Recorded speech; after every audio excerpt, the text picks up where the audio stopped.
જો આપણે આજના લેક્ચરમાં ચેપ્ટર નંબર 9 આપણે પૂરું કર્યું હતું. એ ચેપ્ટર નંબર 9નું નીટ જોવાનું છે.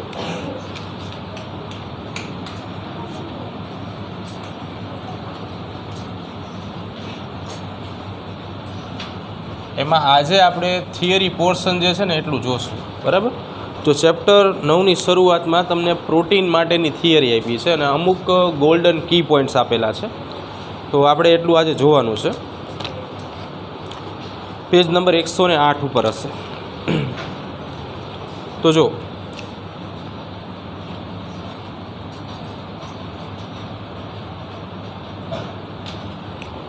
સૌથી પહેલાં તમને ટાઈપ્સ ઓફ પ્રોટીન એટલે કે પ્રોટીનના અલગ અલગ પ્રકારો આપ્યા છે.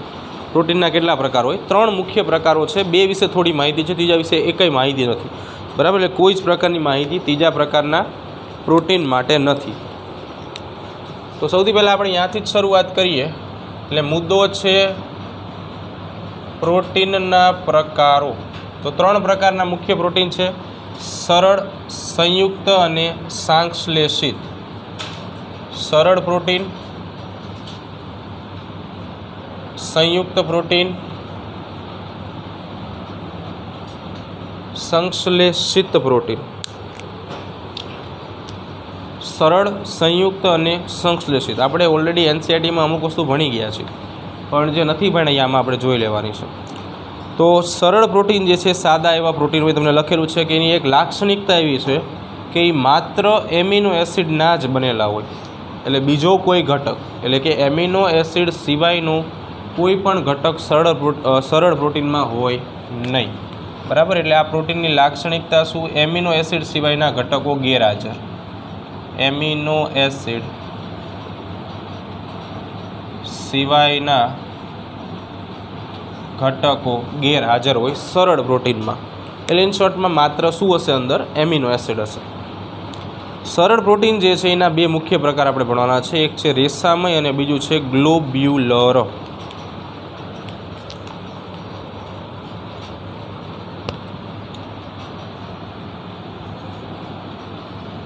એમાં પહેલા નંબર ઉપર રેસામય અને બીજા નંબર ઉપર ગ્લોબ્યુલર. રેસામય એટલે તાતણા જેવું, તંતુઓ ધરાવે. ઇન શોર્ટમાં જો તમને નીચે લખ્યું છે કે લાંબુ હોય, તંતુઓ ધરાવે અને ગૂંચળામય હોય.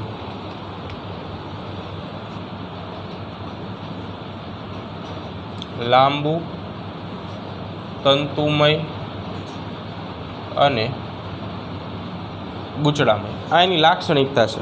લંબાઈ વધારે હોય, તાતણા જેવા હોય અને ભેગા થઈને ઘણીવાર ગૂંચળું બનાવે. ગૂંચળું એટલે કેમ આપણે ઘણી વખત ઉત્તરાયણમાં દોરી કેમ ગૂંચવાઈ જાય અને જે લચ્છા બને ને, લચ્છા તો પછી બને, હા, એ તો વીંટવાના હોય. હા, એને આપણે ગૂંચળામય કહેશું. ચલો, 3 પ્રકારો આપ્યા છે એના. એમાં કોલાજન, ઇલાસ્ટિન અને કેરેટિન. સૌથી પહેલાં કોલાજન વિશે વાત કરીએ. આપણે ભણી ગયા છીએ આ બધા વિશે. આપણે કોલાજન વિશે આપણે જાણીએ છીએ કે પ્રાણી સૃષ્ટિનું જે પ્રભાવી પ્રોટીન છે ને એ કોલાજન છે. પ્રાણી સૃષ્ટિમાં જોવા મળતું પ્રભાવી પ્રોટીન. એટલે સૌથી વધુ માત્રામાં પ્રાણી સૃષ્ટિમાં કોણ જોવા મળશે? કોલાજન જોવા મળશે. એટલે પ્રાણી સૃષ્ટિનું પ્રભાવી પ્રોટીન કોલાજન છે. બીજા નંબર ઉપર તમને આપ્યું છે કે કુલ પ્રોટીનના 1/3 જેટલો ભાગ ધરાવે. કુલ પ્રોટીનનો 1/3 ભાગ. આ શું કહેવા માગે છે? પૃથ્વી ઉપર જેટલી પણ માત્રામાં પ્રોટીન છે એનો 3જા ભાગનું પ્રોટીન માત્ર કોલાજન સ્વરૂપે જ છે. 100% જે પ્રોટીન છે, બરાબર, એના 3જા ભાગનું પ્રોટીન જે છે એ માત્ર કયા સ્વરૂપે છે? કોલાજન સ્વરૂપે છે, બરાબર. ત્રીજું, સંયોજક પેશીની અંદર આવેલું હોય. આ શબ્દ તમે ભણશો, સંયોજક પેશી. સંયોજક પેશી જે છે, નામ જેવું કામ. સંયોજક એટલે જોડવું. આ 2 પેશીઓને જોડવાનું કામ કરે. 2 પેશીઓને જોડે. ત્રીજું, કોલાજનના તંતુને અહીંયા એક અંડરલાઈન કરશું, ટેન્ડન અથવા સ્નાયુ બંધ કહેવાય.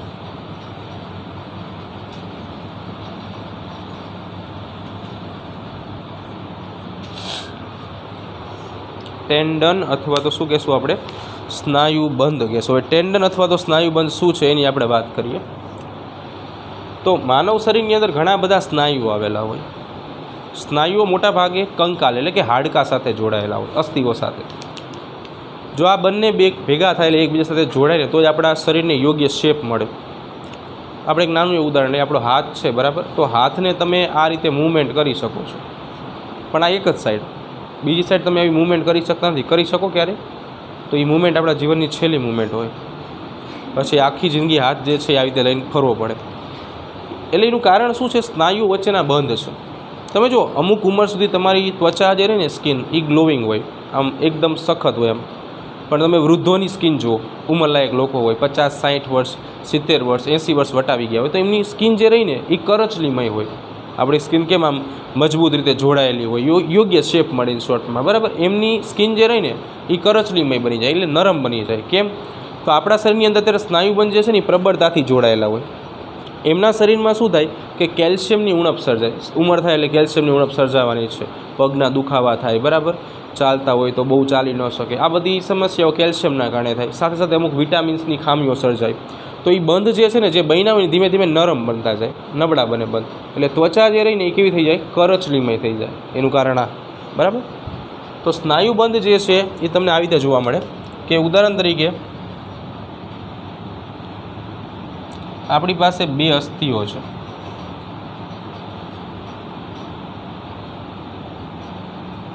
આ એક હાડકું છે,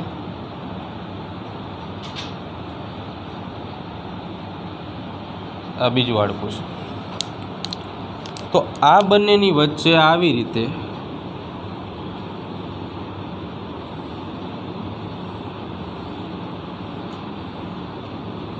સ્નાયુબંધ એટલે કે ટેન્ડન આવેલું હોય. ટેન્ડન અંગ્રેજી શબ્દ છે,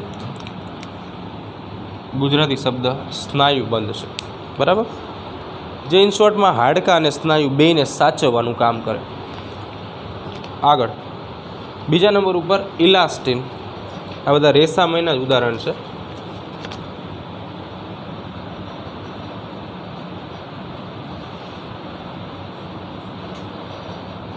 ચલો, ઇલાસ્ટિન શું કામ કરે છે? તો આની જેમ આ પણ સંયોજક પેશીમાં જ આવેલું છે, એટલે 2 પેશીઓને જોડવાનું કામ કરે છે. અને એના બંધને લિગામેન્ટ અથવા તો અસ્થિબંધ કહેવામાં આવે.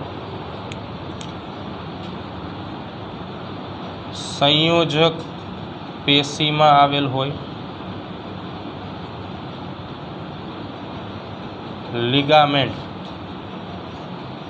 અથવા તો અસ્થિબંધ ધરાવે. આ કેમ અહીંયા ઉદાહરણ તરીકે સ્નાયુબંધ ધરાવે છે? તો આ લિગામેન્ટ ધરાવે, અસ્થિબંધ ધરાવે. લિગામેન્ટમાં શું હોય કે આવી રીતે 2 અસ્થિઓ છે, હાડકાઓ છે. 2 હાડકાઓ એકબીજા સાથે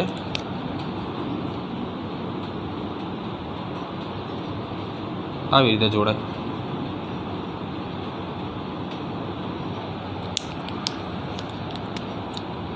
આને કહેવામાં આવે અસ્થિબંધ.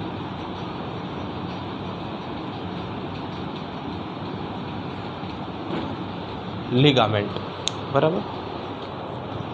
અને છેલ્લા નંબર ઉપર છે કેરાટિન. કેરાટિન વિશે ખાલી નામ જ આપ્યું છે, કંઈ આપ્યું નથી. મોટા ભાગે વાળમાં જોવા મળે.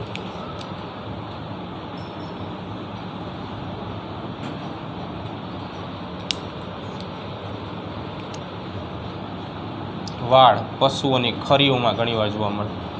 ખરી એટલે તમે ગાય ભેંસના પગમાં જો તો મજબૂત રચના હોય, આ ખરી કહેવાય, બરાબર. વાળ, ખરી, આના સિવાય નખ એમાં જોવા મળે. ઘણા લોકોને એવું હોય કે અમુક ઉંમર પહેલાં, નાની ઉંમરમાં તે માથાના વાળ જે છે ને એ સફેદ થઈ ગયા હોય, બરાબર. તો એ આવા પ્રોટીનની ખામી અથવા તો ખરી જાય અતિશય, બરાબર.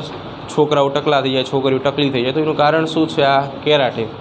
અમુકને નખ ન વધતા હોય એનું કારણે તે આ હોઈ શકે, બરાબર. અમુક ખાઈ જતા હોય, એ અલગ અપવાદરૂપ કિસ્સા છે, બરાબર. તો જો ગ્લોબ્યુલર, હવે ગ્લોબ્યુલર એટલે ગોળાકાર પ્રોટીન હોય ને એને આપણે ગ્લોબ્યુલર પ્રોટીન તરીકે ઓળખશું, બરાબર છે.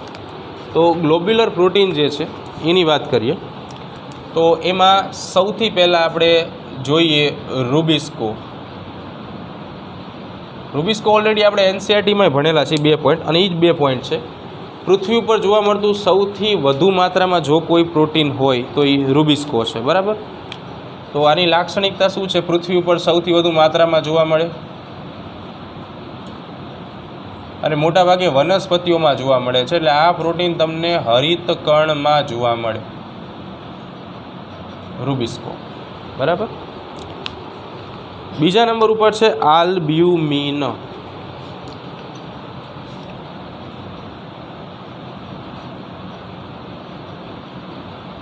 આલ્બ્યુમિનમાં એક શબ્દ તમને વાપર્યો છે BCOP. મળ્યો તમને? BCOP. તો એ BCOP એનું પૂરું નામ થાય blood કોલોઇડલ osmotic pressure. Blood કોલોઇડલ osmotic pressure એટલે કે BCOP. બ્લડ એટલે સમજી શકો છો ને, લોહી. બરાબર. સી એટલે કોલોઇડલ. આ એક શબ્દ તમારા માટે નવો છે. 12 સાયન્સની અંદર કેમિસ્ટ્રીમાં તમે આ શબ્દ ભણશો, કોલોઇડ્સ. ગુજરાતીમાં એને કલીલ કહેવામાં આવે. શું કહેવાય? કલીલ. સાચા દ્રાવણો અને ખોટા દ્રાવણો વચ્ચેની અવસ્થાને કલીલ કહેવામાં આવે. હવે તમે જો 2 પ્રકારના દ્રાવણો હોય. એમાં પહેલા નંબર ઉપર આપણે વાત કરી કે તમે પાણીની અંદર મીઠું નાખો અને એને ઓગાળી દો એટલે દ્રાવણ જે મળે ને એકદમ ક્રિસ્ટલ ક્લિયર હોય, તમે એની આરપાર જોઈ શકો. બરાબર. હવે તમે માટી છે અથવા રેતી છે, રેતીને તમે પાણીમાં નાખીને દ્રાવણને હલાવો તો ધૂંધળું દ્રાવણ મળશે. આ બેયની વચ્ચેની અવસ્થાને કલીલ કહેવાય. ઉદાહરણ તરીકે તમે લોટ જે છે પાણીમાં નાખો તો દ્રાવણ તમને ધૂંધળું મળે. તમે એમ ન કહી શકો કે હું એની આરપાર કંઈ જોઈ જ નથી શકતો, તો આને કહેવાય કલીલ. તો આલ્બ્યુમિન જે છે આપણા રુધિરમાં આવેલું હોય છે. હમણાં આપણે જોશું સીરમ આલ્બ્યુમિન. બરાબર. તો એ શું કરે છે? Osmotic pressure. આ શબ્દ આપણે 11મા ચેપ્ટરમાં ભણશું. આશ્રુતિ દાબ કહેવાય આને.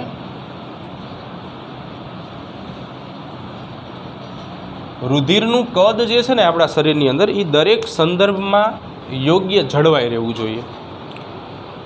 અને એના માટે આવા બધા પ્રોટીન જે છે એ રુધિરની આશ્રુતિની પ્રક્રિયા, એટલે રુધિર જે છે ને એની આપણે વાત કરી તો એમાં મોટા ભાગમાં 2 પ્રકાર છે. રુધિરમાં 2 ભાગ હોય, રુધિર રસ અને રુધિર કોષો.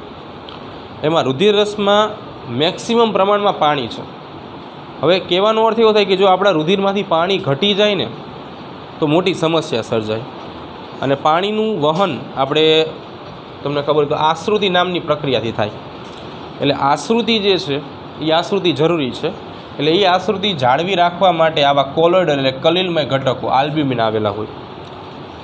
હવે જો તમને કીધું છે દૂધમાં લેક્ટા આલ્બ્યુમિન, ઉદાહરણ છે દૂધમાં લેક્ટા આલ્બ્યુમિન, પછી રુધિરમાં સીરમ આલ્બ્યુમિન, ઈંડાની જરદીમાં ઓવા આલ્બ્યુમિન,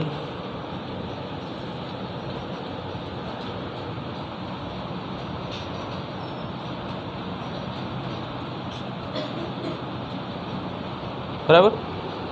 રેડી. હવે સૌથી પહેલાં લેક્ટા આલ્બ્યુમિન. આ એક પ્રકારનું લેક્ટા શબ્દ જે રહ્યો ને, આ લેક્ટા શબ્દ, એ શબ્દ એક શર્કરા માટે છે જેનું નામ છે લેક્ટોસ. લેક્ટોસ દૂધમાં આવેલી શર્કરા છે કે જેને બીજા શબ્દોમાં મિલ્ક સુગર કહેવામાં આવે. દૂધની શર્કરા એટલે તમે દૂધને ખાંડ નાખ્યા વગર પીવો ને તો એ તમને સ્વાદે ગળ્યું લાગે. એનું કારણ અંદર આવેલી લેક્ટોસ છે. લેક્ટા આલ્બ્યુમિન. બરાબર. સીરમ. સીરમ શબ્દ જે છે, સીરમ માથામાં નાખવાનું આવે એ નહીં, પણ અહીંયા આપણે વાત કરીએ છીએ રુધિર રસની, એને સીરમ કહેવામાં આવે. બરાબર. તો એ જોવા મળે. ઈંડાની અંદર જરદી ઓવા. ઓવા એટલે ઓવ્યુલ. ઓવ્યુલ ગુજરાતીનો અર્થ થાય ઈંડું. બરાબર. એમાં આલ્બ્યુમિન આવેલું હોય. આલ્બ્યુમિન સૌથી સરળ પ્રકારનું છે. જો બધામાં તમને એક વસ્તુ કોમન જોવા મળશે ને એ છે આલ્બ્યુમિન. બરાબર. પણ એના સિવાયના ઘટકો વિશે આપણે જોયું. નેક્સ્ટ ગ્લોબ્યુલિન.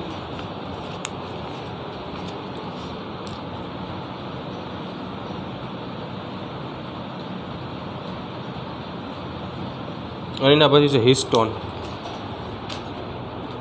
જો જે મુજબ આપણે આલ્બ્યુમિનની વાત કરી, આલ્બ્યુમિન સફેદ રંગનું અને સૌથી સરળ પ્રકારનું પ્રોટીન છે, બરાબર છે, પાણીમાં ઓગળી શકે. ગ્લોબિન જે છે એ તમને જોવા મળશે હિમોગ્લોબિનમાં, HB.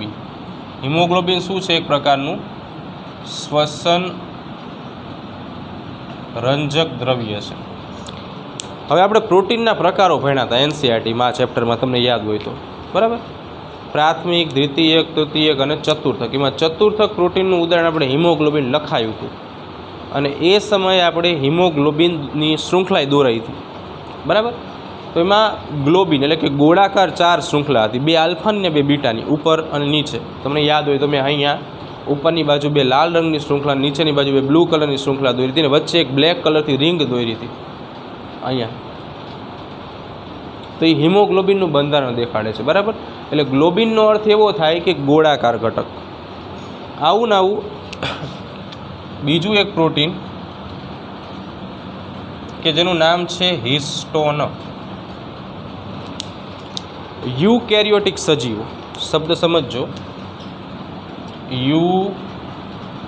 યુકેરિયોટિક સજીવો એટલે એને કહેવામાં આવે સુકોષ કેન્દ્રી સજીવો. સુકોષ કેન્દ્રી સજીવો જે છે એના જનીન દ્રવ્યમાં અથવા તો રંગસૂત્રમાં આ જોવા મળે. હવે જો તમે આવું ભણી ગયા છો કે કોઈ પણ કોષ હોય, ઉદાહરણ તરીકે આ એક કોષ છે, તો એ કોષની અંદર એક કોષ કેન્દ્ર આવેલું હોય. ભણીએ ને આવું તો કોષની અંદર શું હોય? એક કોષ કેન્દ્ર હોય. કોષ કેન્દ્રની અંદર આ રીતે ગૂંચળામય રીતે ગોઠવાયેલું જનીન દ્રવ્ય આવેલું હોય. આવું તમે ભણી ગયા છો.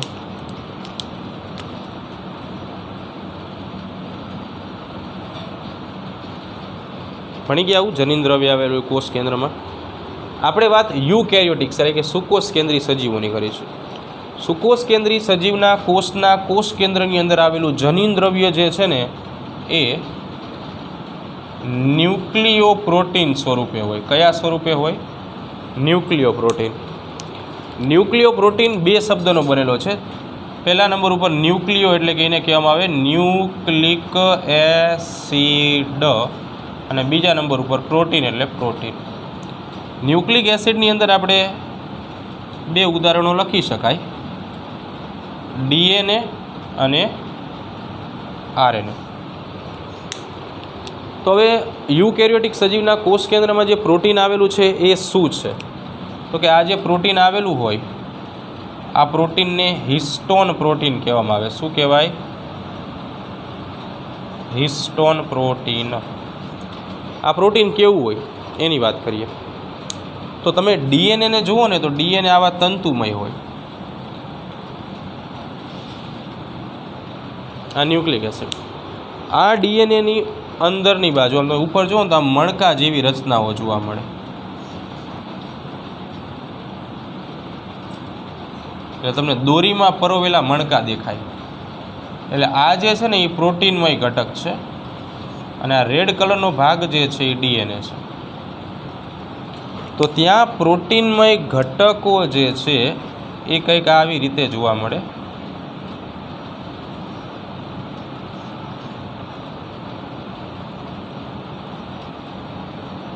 આવા 4 પ્રોટીન આગળની બાજુ હોય, એક્ઝેક્ટલી એની પાછળની બાજુ બીજા 4 પ્રોટીન હોય.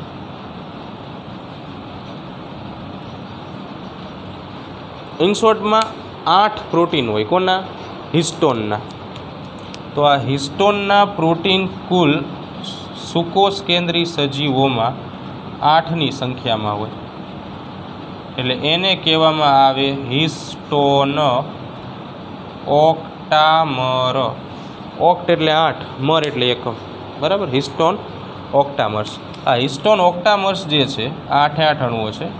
આ ઘણી વખત આમ ભેગા થઈને એક મોટો એવો ગોળ દડો બનાવે, અને એની ફરતેની બાજુએ આવા DNA વીંટળાય. એટલે આ બ્લેક કલરના જે છે એ DNA છે, અને આ રેડ કલરના જે છે એ હિસ્ટોન પ્રોટીન છે. હિસ્ટોન પ્રોટીનની અંદર આ લાનું પ્રમાણ વધારે હોય. કોનું પ્રમાણ વધારે હોય? આ લા. આથી શરૂઆત થાય આર્જિનિન, આ એમિનો એસિડનું નામ છે. લાથી શરૂઆત થાય, લાઇસિન. ચલો અહીંયા સુધી ખબર પડશે બધાને? કેટલાને ખબર નહીં પડે? સરસ. ચાલો તો હવે સંયુક્ત પ્રોટીન આપણે બીજો પોઈન્ટ સમજવાનો છે. સંયુક્ત પ્રોટીનનો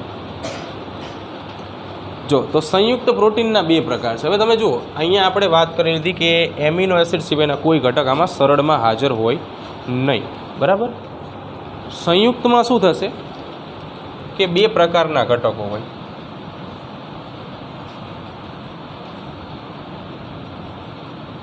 સંયુક્ત પ્રોટીન એમાં પહેલાં એવો ભાગ હોય કે જેમાં માત્ર એમિનો એસિડના ઘટકો જ હોય. કેમ અહીંયા આપણે વાત કરીએ એમિનો એસિડ સિવાયના બધા ઘટકો ન હોય. એ રીતે આમાં એક ભાગ એવો આવે, આના બે ભાગો હોય.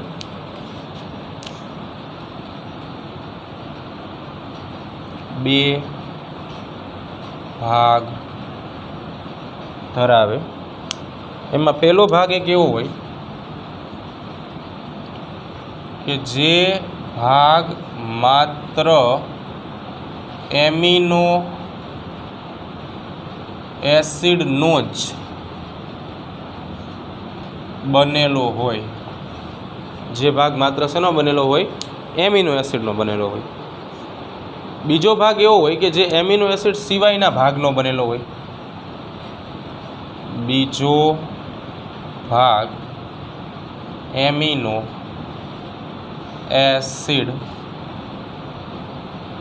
સિવાયના ભાગનો બનેલ હોય. તો જે પહેલો ભાગ તમે જે જુઓ છો કે જે માત્ર એમિનો એસિડનો બનેલો છે, કાલે જ આપણે ભણાવ્યું છે, યાદ હોય તો, આને શું કહેવાય? એપો એન્ઝાઇમ.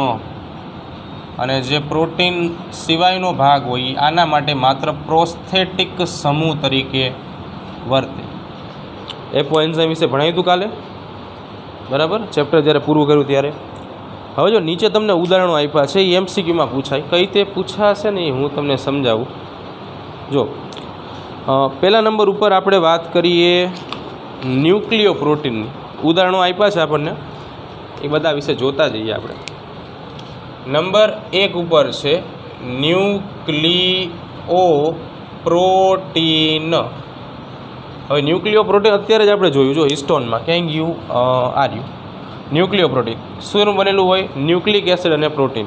એટલે અહીંયા આપણે એવું લખવાનું છે કે ન્યુક્લિયો પ્રોટીન બને શેનાથી? તો ન્યુક્લિક એસિડ પ્લસ પ્રોટીનથી બને. હવે એના ઉદાહરણો છે. જો તમને ઉદાહરણ 3 આપ્યા છે. રંગસૂત્ર છે, રિબોઝોમ છે અને વાયરસ છે. ચાલો સૌથી પહેલાં આપણે વાત કરીએ રંગસૂત્ર. તો રંગસૂત્રમાં શું હોય? ડીએનએ હોય, આરએનએ હોય અને શું હોય? પ્રોટીન હોય. બરાબર. બીજા નંબર ઉપર તમને શું આપ્યું છે? રિબોઝોમ. બરાબર, રિબોઝોમને છેલ્લે રાખશું. એટલે અત્યારે આપણે વાયરસ લઈ લઈએ. ચાલો વાયરસ. તો વાયરસમાં શું હોય? આરએનએ જનીન દ્રવ્ય હોય અને પ્રોટીન હોય. અને પછી છેલ્લે આપણે વાત કરી નાખીએ રિબોઝોમની. રિબોઝોમમાં શું હોય? આરએનએ હોય અને પ્રોટીન હોય. હવે અહીંયા આપણે વાત એવી કરેલી છે, જો ઉપર એક વ્યાખ્યા, બે ભાગ લખ્યા છે. જે ભાગ માત્ર એમિનો એસિડનો બનેલો હોય એટલે એમિનો એસિડ ભેગા થઈને પ્રોટીન બનાવી નાખે. બરાબર. એટલે પ્રોટીન બની ગયો છે. તો પ્રોટીન સિવાયના ભાગને પ્રોસ્થેટિક સમૂહ કહેવાય. એટલે ન્યુક્લિયો પ્રોટીનની અંદર બે ભાગો છે, એક ન્યુક્લિક એસિડ છે અને એક પ્રોટીન છે. તો પ્રોટીનમય ભાગ એપો એન્ઝાઇમ છે, જ્યારે આ બાકીનો ભાગ જે છે એને આપણે શું કહેશું? પ્રોસ્થેટિક સમૂહ કહેશું. બરાબર. એટલે અહીંયા હું જ્યાં રેડ કરું ને એ બધા પ્રોસ્થેટિક સમૂહ છે. બરાબર. હવે તમને પ્રશ્ન એવો પૂછાય કે રંગસૂત્ર માટે પ્રોસ્થેટિક સમૂહ નીચેનામાંથી કયો છે? તો ડીએનએ અને આરએનએ દેખાય છે. આ રંગસૂત્ર માટે શું થઈ ગયો કહેવાય? પ્રોસ્થેટિક સમૂહ થઈ ગયો કહેવાય. તમને કદાચ આવો પ્રશ્ન પૂછે વાયરસની અંદર પ્રોસ્થેટિક સમૂહ તરીકે કયો સમૂહ આવે અથવા કોણ આવે? તો જવાબ શું આવે? એમાં આરએનએ આવે. રિબોઝોમ, હવે તમે ક્યાંક ને ક્યાંક આના વિશે ભણી ગયા હશો. આ એક અંગિકા છે, કોષની અંદર જોવા મળે. એની અંદર RDNA એક RRNA પ્રોસ્થેટિક સમૂહ તરીકે આવે. RRNAનું આખું નામ છે રિબોઝોમલ RNA. આનું ગુજરાતી નામ યાદ થશે. અને આ રિબોઝોમલ RNA પ્રોટીન સંશ્લેષણ કોષની અંદર, જો આપણા શરીરમાં પ્રોટીન બને, આ બધા એમિનો એસિડ ભેગા થઈને પ્રોટીન બનાવે આપણા શરીરમાં, એટલા માટે આપણા માથાના વાળ ઉગે, નખ વધે, બરાબર. તો આનું કામ શું છે? પ્રોટીન સંશ્લેષણની ક્રિયા માટે, પ્રોટીન સંશ્લેષણ માટે ઉત્સેચકો ધરાવે. પ્રોટીન સંશ્લેષણનો અર્થ એવો થાય, પ્રોટીનના નિર્માણની ક્રિયા હોય ને એને આપણે પ્રોટીન સંશ્લેષણ કહેશું. ચાલો, નંબર 2, ક્રોમોપ્રોટીન.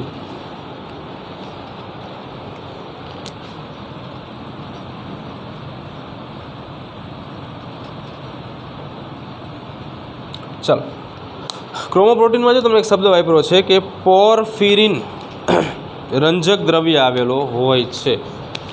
તો પોર્ફિરિન રંજક દ્રવ્ય 2 ઘટકોનો બનેલો હોય. એક તો ધાતુ હોય અને બીજું પોર્ફિરિન રિંગ હોય. આપણે હિમોગ્લોબિનમાં પોર્ફાયરિન રિંગ લખાઈ હતી, એ યાદ છે, બીજું કંઈ નથી, બરાબર. જો તમને આપ્યું છે હિમોગ્લોબિન, સાઇટોક્રોમ અને હિમોસાયનિન, 3 ભાગો છે. હિમોગ્લોબિન, સાઇટોક્રોમ અને હિમોસાયનિન. હવે આની અંદર હિમોગ્લોબિન જે છે એ Fe ધરાવે છે, ફેરસ. સાઇટોક્રોમમાં Fe ધરાવે, ફેરસ. અને હિમોસાયનિન જે છે Cu ધરાવે, કોપર. આ બેયનો રંગ રહ્યો ને, Fe વાળા બેયનો રંગ એ લાલ હોય. અને આ જે છે કોપર, આનો ભૂરો એટલે કે વાદળી હોય. તો આની અંદર ધાતુ પ્લસ પોર્ફિરિન રિંગ આટલો જે ભાગ છે એ ભાગ પ્રોસ્થેટિક સમૂહમાં આવશે. પ્રોસ્થેટિક સમૂહ એટલે પ્રોસ્થેટિક ગ્રુપ, PG. ક્રોમોપ્રોટીન શબ્દ જેવો છે, ક્રોમ એટલે કે કલર. જે પ્રોટીન કલર આપે ને ક્રોમોપ્રોટીન કહેવાય, બરાબર. નંબર 3, લિપોપ્રોટીન. લિપોપ્રોટીનમાં 2નો સમાવેશ થાય, લિપિડ પ્લસ પ્રોટીન. તો એની અંદર પ્રોસ્થેટિક સમૂહ તરીકે કોણ આવી જાય? પ્રોટીન વગરનો ભાગ કયો છે એમાં? લિપિડ, બરાબર. તો આ લિપોપ્રોટીન ક્યાં જોવા મળે? તો કે ઉદાહરણ તરીકે કોષરસ પટલમાં જોવા મળે.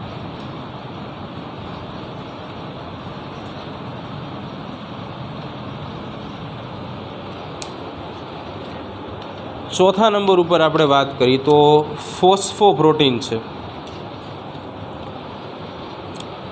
નંબર 4, ફોસ્ફોપ્રોટીન. ફોસ્ફોરિક એસિડ H3PO4 આપણે ન્યુક્લિયોટાઇડના ઘટકમાં લખાયું હતું, બરાબર. તો એની અંદરનો ફોસ્ફેટ અને પ્રોટીન એટલે કે ફોસ્ફોરિક એસિડ અને પ્રોટીન, આ બે ભેગા થઈને ફોસ્ફોપ્રોટીન બનાવે. એમાં ફોસ્ફોરિક એસિડ જે તમે અહીંયા જુઓ છો, બરાબર, એ શું બની જશે? પ્રોસ્થેટિક સમૂહ. ફોસ્ફોલિપિડના 2 ઉદાહરણ આપ્યા છે. એક તો દૂધની અંદર કેસિનોજન કરીને એક શબ્દ વાપર્યો છે. દૂધમાં કેસિનોજન મળ્યું, દૂધમાં કેસિનોજન અને પેપ્સિન ઉત્સેચક. દૂધમાં જે કેસિનોજન છે એ એક પ્રોટીન છે, એ ફોસ્ફોપ્રોટીન છે. એને બીજા શબ્દોમાં મિલ્ક પ્રોટીન કહેવામાં આવે. ખાસ એક વસ્તુ ધ્યાન રાખજો, અહીંયા આપણે લેક્ટોઝ લખાયું હતું, એ મિલ્ક સુગર છે, એટલે દૂધમાં જોવા મળતી શર્કરા. અહીંયા અત્યારે આપણે લખાયું છે એ મિલ્ક પ્રોટીન છે, એટલે દૂધમાં જોવા મળતું પ્રોટીન, બરાબર. પેપ્સિન પેપ્સિન જે છે એ પ્રોટીનના પાચન સાથે સંકળાયેલો છે.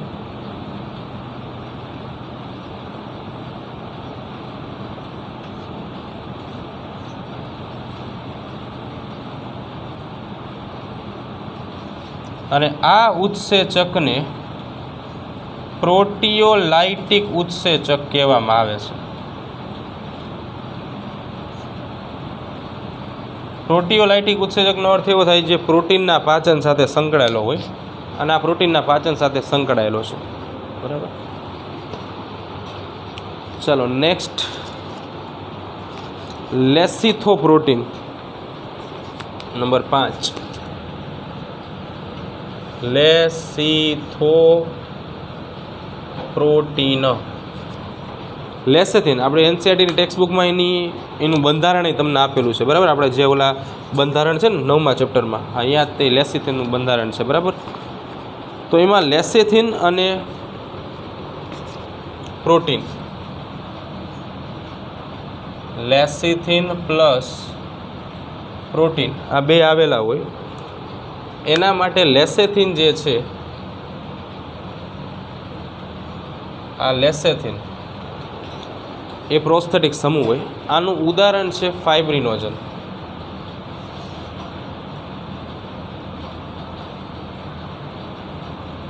ફાઇબ્રિનોજન રુધિરમાં આવેલું પ્રોટીન છે, અને આ રુધિર જામવાની ક્રિયામાં ઉપયોગી છે.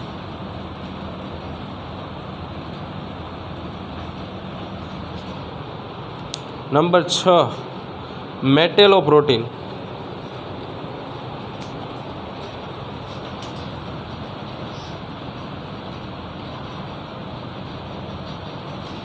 તો મેટેલોપ્રોટીનની અંદર મેટલ એટલે કે ધાતુ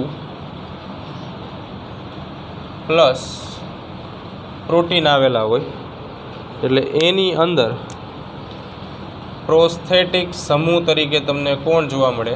ધાતુ જોવા મળે. સહ ઉત્સેચકની વાત કરી છે. કાલે આપણે એક ઉદાહરણ ભણ્યા હતા આના માટે, કે કાર્બોક્સીપેપ્ટિડેઝ પ્રોટીનના પાચન સાથે સંકળાયેલો ઉત્સેચક, જો એની સાથે Zn પ્લસ જોડાય ઝિંક, તો એની ક્રિયાશીલતા શું થાય? વધે. તો એક મેટેલોપ્રોટીન છે.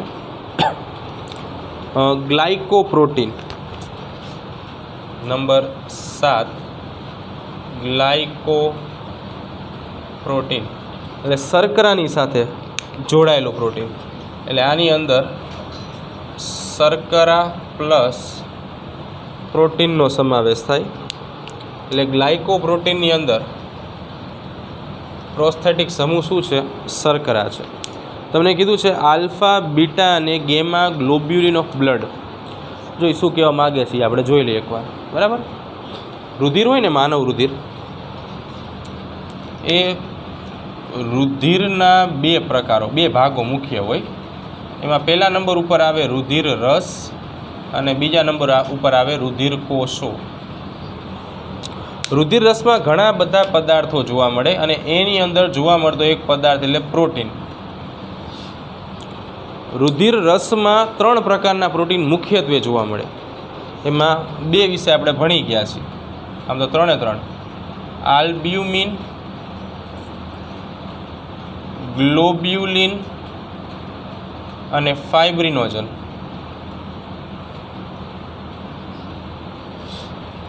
એમાં જે ગ્લોબ્યુલિન છે એના હજી 3 પેટા પ્રકાર પડે: આલ્ફા ગ્લોબ્યુલિન, બીટા ગ્લોબ્યુલિન અને ડેલ્ટા. બરાબર. તો આ એનું ઉદાહરણ. નેક્સ્ટ,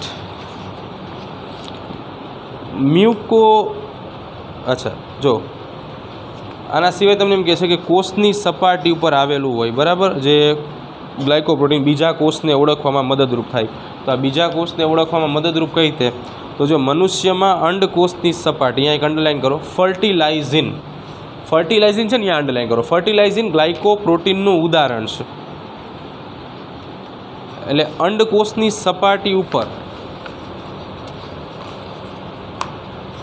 ફોર એક્ઝામ્પલ, કે આ માદાનો અંડકોષ છે,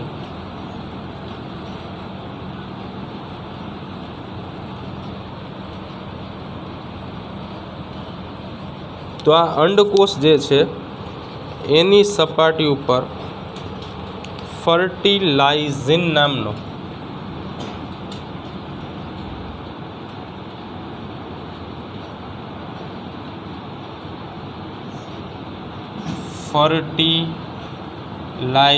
નામનો ગ્લાયકોપ્રોટીન હોય. હવે અંડકોષ સાથે હંમેશા શુક્રકોષ જોડાય.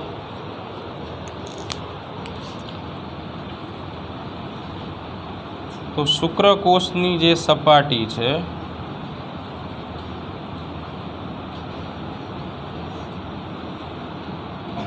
બરાબર, એ શુક્રકોષની સપાટી ઉપર એન્ટીફર્ટિલાઇઝિન આ ઉત્સેચક આવેલો હોય.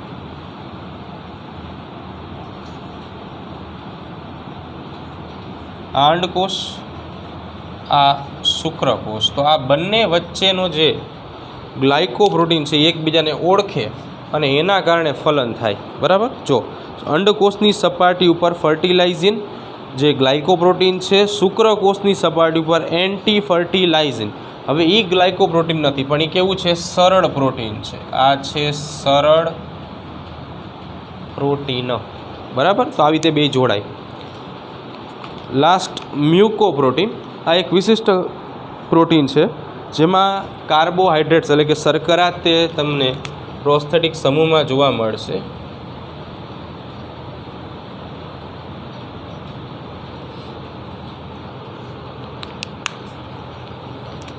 કાર્બોહાઈડ્રેટ્સ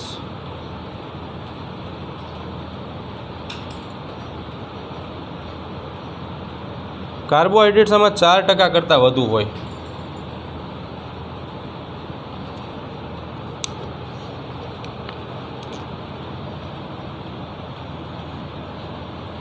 આ પ્રોસ્થેટિક સમૂહ. બરાબર. હવે જો નીચે તમને એવું લખ્યું છે પ્રોટીન પર આવેલા ખાસ પ્રકારના પ્રોટીન. બરાબર. ચાલો, તો એને મેરિક પ્રોટીન કહેવાય. મેરિક પ્રોટીન.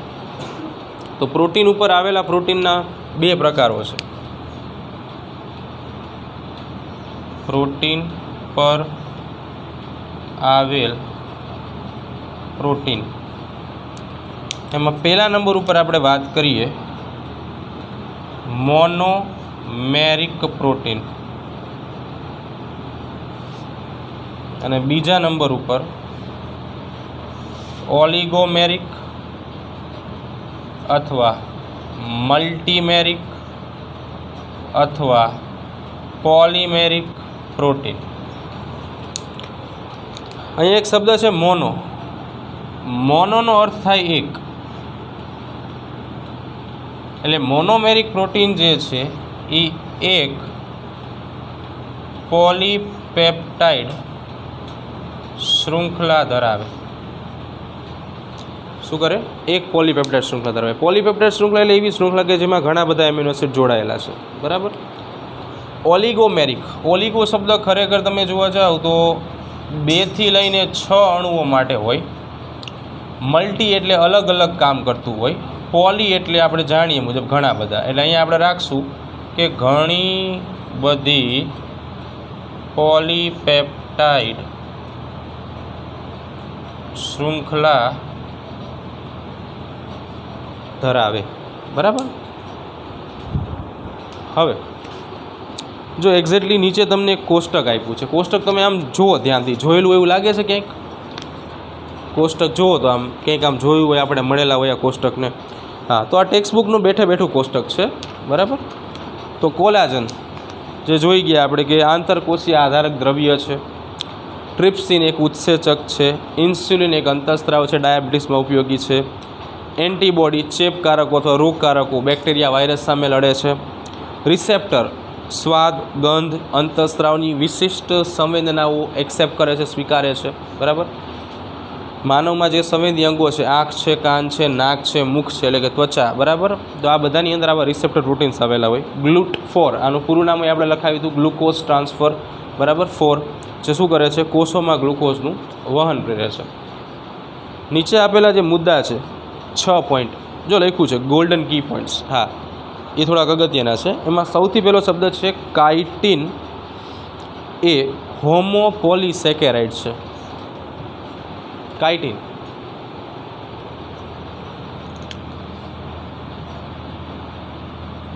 કાઇટિન હોમોપોલીસેકેરાઇડ. કાઇટિન આપણે ભણી ગયા છીએ. ફૂગની કોષ દિવાલ શેની બનેલી હોય? વંદો જોયો છે બધાએ? તો વંદાનું શરીર રહ્યું ને બહારનું શરીર આમ ચમકતું હોય એવું લાગે તમને, બરાબર? હા, તો એનું કારણ કાઇટિન છે. વંદાની અંદર જે તમે બહારનું શરીર જોવો છો એને બાહ્ય કંકાલ કહેવાય. એટલે કાઇટિન જે છે એ વંદાનું બાહ્ય કંકાલ કાઇટિનનું બનેલું હોય.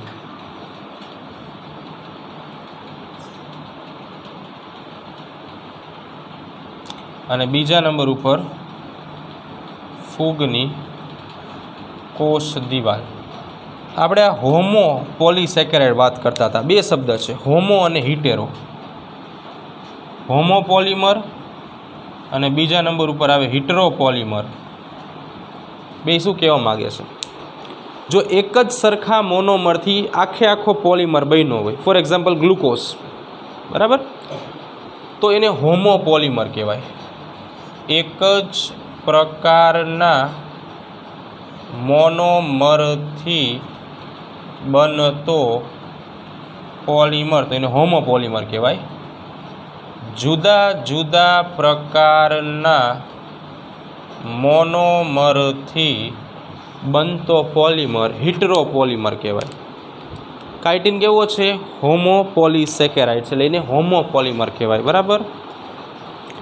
નેક્સ્ટ, પ્રોટીન માત્ર જમણી બાજુએ કુંતલ દર્શાવે છે, તો આવર્તન દર્શાવે છે. પ્રોટીનનું તમે બંધારણ આપણે દોર્યું હતું, તો આપણે કુંતલો રહી ને આ બાજુ દર્શાવતા હતા, તો આને કહેવાય જમણી બાજુ કુંતલનું આવર્તન. સેલ્યુલોઝ ક્યારેય આયોડિન કસોટી આપતું નથી, તો આયોડિન કસોટી છે શું? આયોડિન કસોટી તો તમે કોઈ પણ શર્કરાને શર્કરામાં જ્યારે તમે I2નું દ્રાવણ નાખો છો, ઇન શોર્ટમાં આયોડિનનું દ્રાવણ નાખો છો, તો જો એ ભૂરો અથવા તો જાંબલી કે વાદળી રંગ આપે તો સમજવાનું આમાં બે સંભાવના બને. જો આ ભૂરો કે વાદળી રંગ અમુક શર્કરાઓ આપશે પણ, એટલે કે આપે, તો એને કહેવાય ધનાત્મક કસોટી, એટલે કે એને કસોટી આપી કહેવાય, પોઝિટિવ ટેસ્ટ કહેવાય. પણ જે ન આપે આવો કલર તો એને કહેવામાં આવે ઋણાત્મક, એટલે એને કહેવાય નેગેટિવ ટેસ્ટ. તો સેલ્યુલોઝ જે છે એ વિશિષ્ટ પ્રકારની શૃંખલાઓ ધરાવતું નથી કે જે આયોડિન સાથે જોડાઈને રંગ આપે, એટલા માટે સેલ્યુલોઝ ઋણાત્મક કસોટી આપે છે, નેગેટિવ ટેસ્ટ આપશે આયોડિન સાથે. ફોસ્ફોલિપિડ એ કોષરસ પટલમાં સૌથી વધુ માત્રામાં જોવા મળતું લિપિડ છે, બરાબર. હવે કરો અંડરલાઈન. થોમેટાઇન એ સૌથી મીઠો રાસાયણિક ઘટક છે, જે થોમેટોકોકસ ડેનિયલી, અહીંયા અંડરલાઈન કરો, નામના બેક્ટેરિયામાંથી મેળવવામાં આવે છે. બેક્ટેરિયા આ દ્રવ્યનું નિર્માણ કરે જે સૌથી મીઠામાં મીઠો, એટલે કે સ્વાદે ગળ્યો એવો રસાયણ છે. એસ્પાર્ટેમ અથવા તો એસ્પાર્ટિન સૌથી સામાન્ય રીતે વપરાતો કૃત્રિમ સ્વીટનર છે. કૃત્રિમ એટલે કે જે પ્રયોગશાળામાં આપણે બનાવી છે, બરાબર. સ્વીટનર એટલે કે ગળ્યો પદાર્થ, સ્વીટનર ગળ્યો પદાર્થ, બરાબર. અને આ પદાર્થ બિન કાર્સિનોજેનિક છે. પહેલાં એક શબ્દ જોઈ લઈએ આપણે, કાર્સિનોજેનિક. કાર્સિનોજેનિક એટલે એવો પદાર્થ કે જે કેન્સર પ્રેરે. એટલે અહીંયા હું લખું છું કેન્સર પ્રેરક પદાર્થ હોય ને એને કાર્સિનોજેનિક કહેવાય. શું કહેવાય? કાર્સિનોજેનિક, કે જે કેન્સર ફેલાવે ઇન શોર્ટમાં. તો બિન કાર્સિનોજેનિકનો અર્થ શું થાય? કે જે કેન્સર નથી ફેલાવતા. બિન કાર્સિનોજેનિક એટલે શું થાય? કેન્સર ન ફેલાવે. બરાબર. તો અહીંયા થિયરી પૂરી કરી. બરાબર આપણે આજે